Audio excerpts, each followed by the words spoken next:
You have heard how Egypt can fall into darkness, little ones, and how she claws her way back to the light.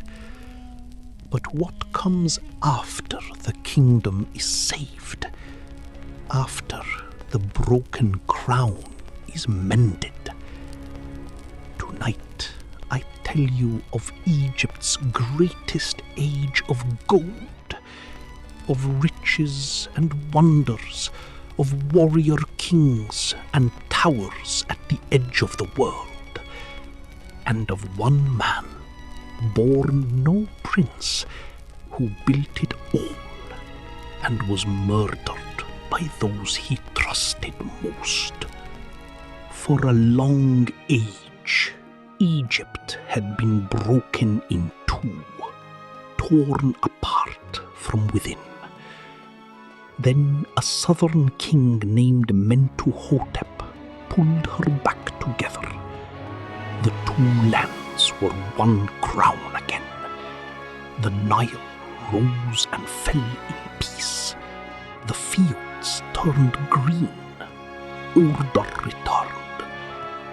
This is where our story begins, little ones.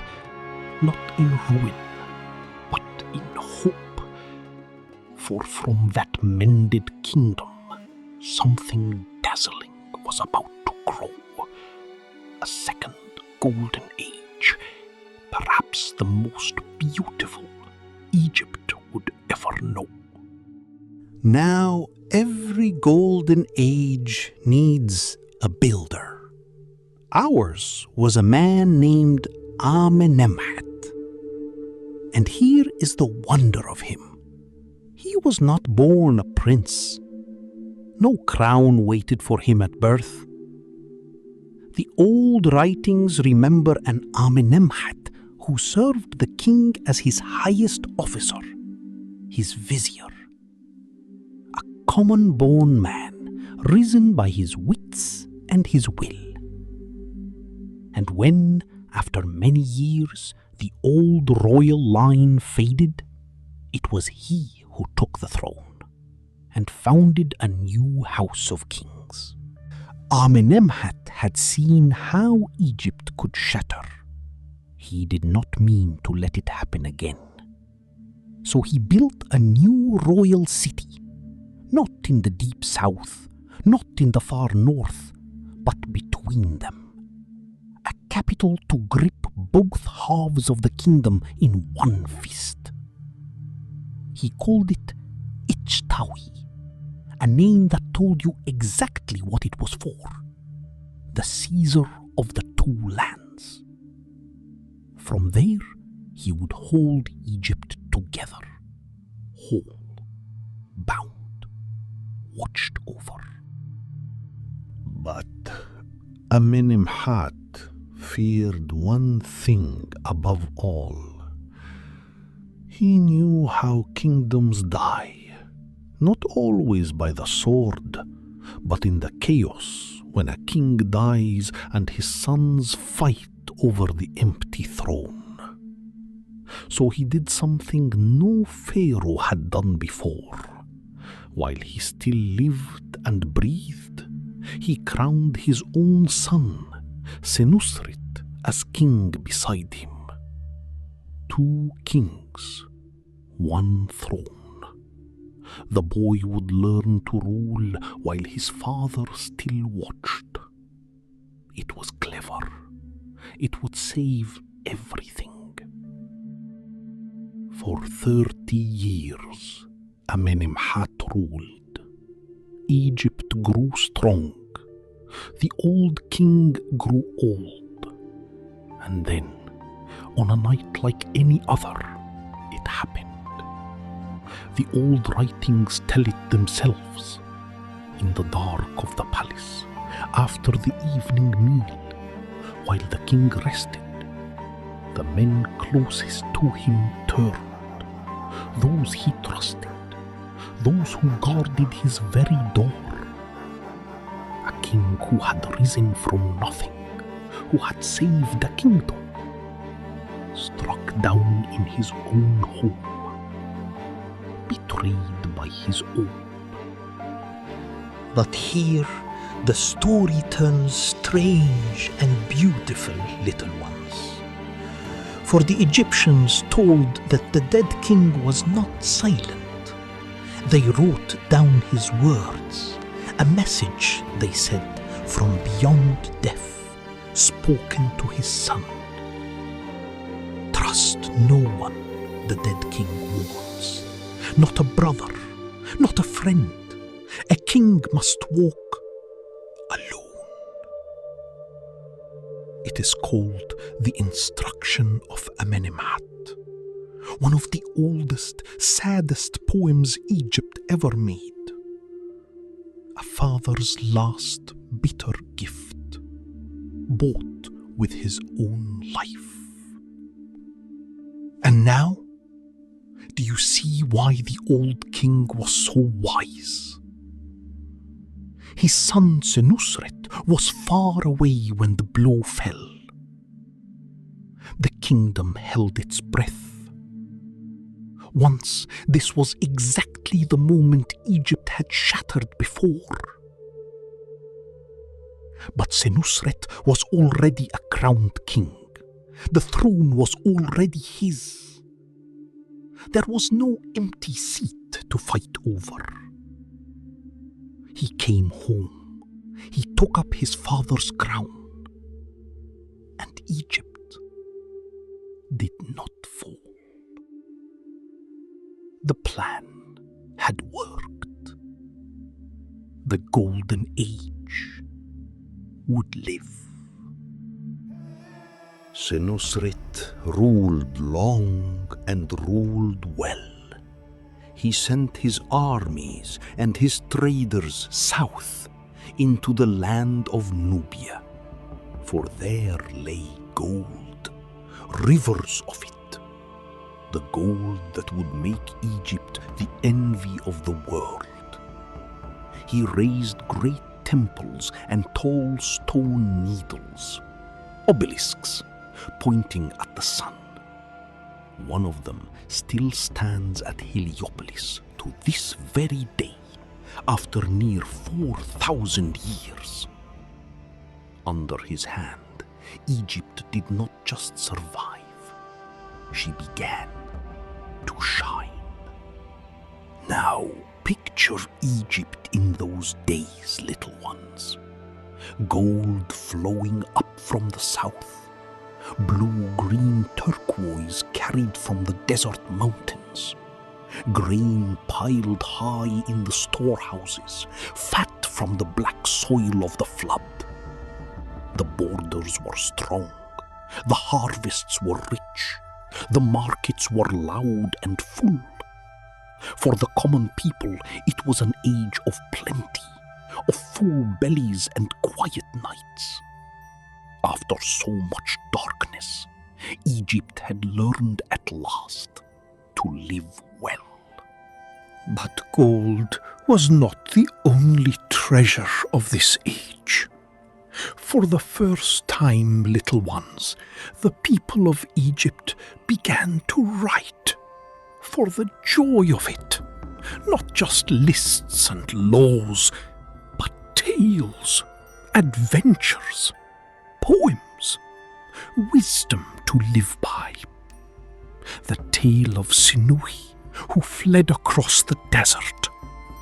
The shipwrecked sailor cast away on a magic island.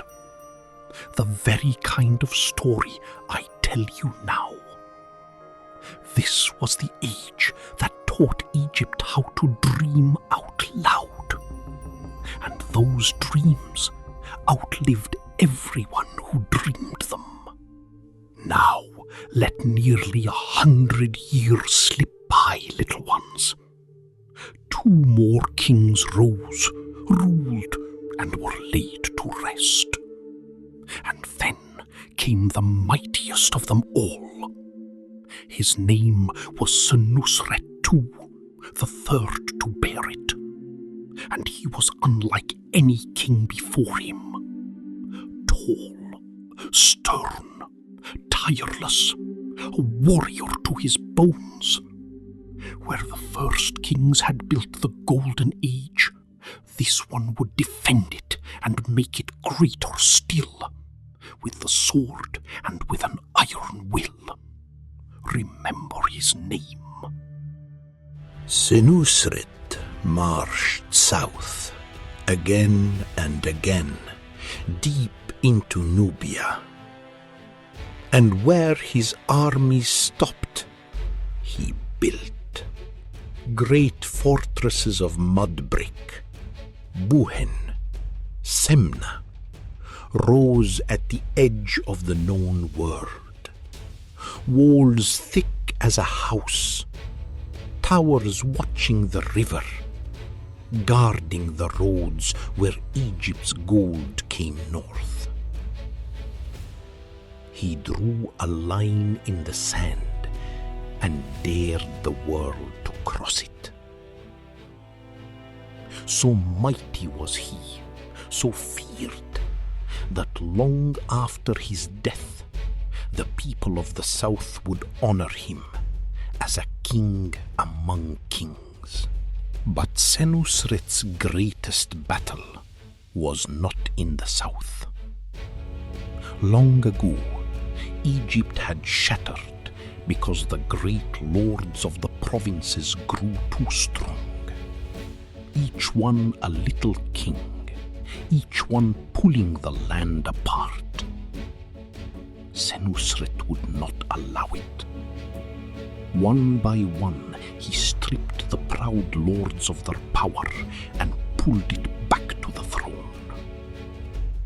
After him, there was one master of Egypt and one only, the king. He had found the old wound, and he had closed it. Now here is a strange and beautiful thing, little ones. Most kings had themselves carved young forever, smooth, perfect, smiling like the sun. Not Senusret. He let his sculptors show him as he truly was. Heavy eyes, deep lines, a mouth pulled tight, the face of a man worn down by the weight of a whole kingdom. Look upon those faces today, and you can almost feel it, that ruling Egypt, even in her golden age, was a heavy, lonely thing. And then the summit of it all. A king named Amenemhat, the third of that name, son of the great warrior king himself. He ruled long, and he ruled in peace. The wars were won, the borders were safe, the lords were tamed. There was nothing left to do but build and grow rich and wonder at how high Egypt had climbed. For close to 50 years he reigned over the brightest days the kingdom had ever seen. This was the golden age at its gold.